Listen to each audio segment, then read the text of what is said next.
Terima kasih pemirsa, Anda masih bersama kami dan saatnya kami hadirkan untuk Anda sejumlah informasi utama dalam Top Topik berikut ini.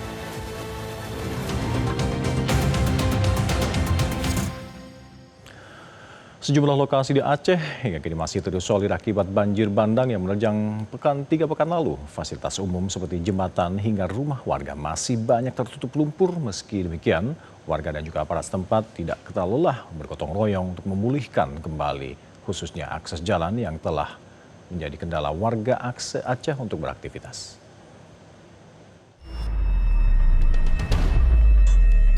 Jembatan Penomon Jaya di Gayo Lues, Aceh yang rusak diterjang banjir bandang dan longsor hingga kini masih dalam proses perbaikan.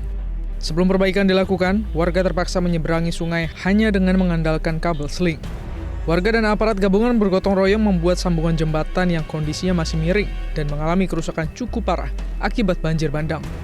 Proses perbaikan jembatan ini sudah berjalan hampir 2 pekan. Jembatan ini satu-satunya akses warga menuju lahan pertanian mereka. Akibat terputusnya akses ini, lahan pertanian seluas 50 hektar dilaporkan lumpuh total. Warga pun berharap pemerintah segera memberikan bantuan, tak hanya perbaikan jembatan, namun juga pemulihan sawah dan kebun yang rusak akibat bencana. Sementara itu, kondisi permukiman penduduk di Desa Manasah Raya, Kecamatan Merah 2, Kabupaten Pidijaya, hingga kini masih belum tersentuh alat berat. Material sisa banjir hingga kayu gelondongan yang menghantam permukiman warga kini masih berserakan. Kondisi rumah warga semuanya masih tertimbun lumpur sisa banjir bandang hingga mencapai 3 meter lebih. Sementara akses jalan juga belum terkoneksi akibat belum dilakukan penanganan. Masyarakat sulit melakukan aktivitas dan kini bertahan di 3 titik posko pengungsian dengan jumlah mencapai 1.200 jiwa lebih. Sedangkan di Aceh Tengah, masih ada 80 desa yang terisolir.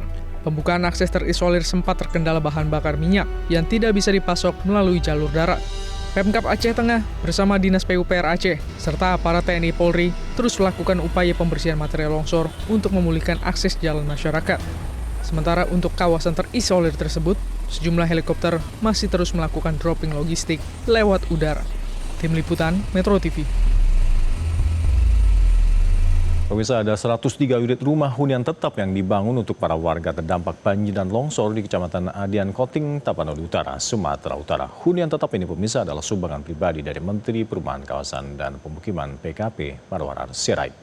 Hunian tetap ini dibangun di Dusun Tornauli, Desa Dolok Nauli, tepatnya di tanah milik pemerintah daerah Tapanuli Utara dengan luas mencapai 4 hektar.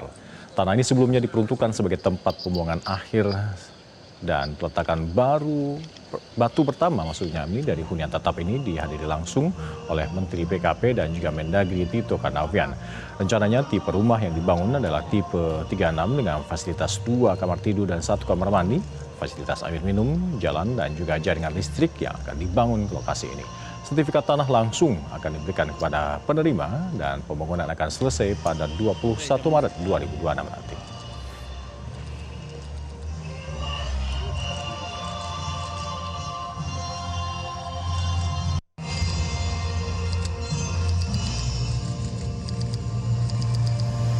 Jelajahi cara baru mendapatkan informasi. Download Metro TV Extend sekarang.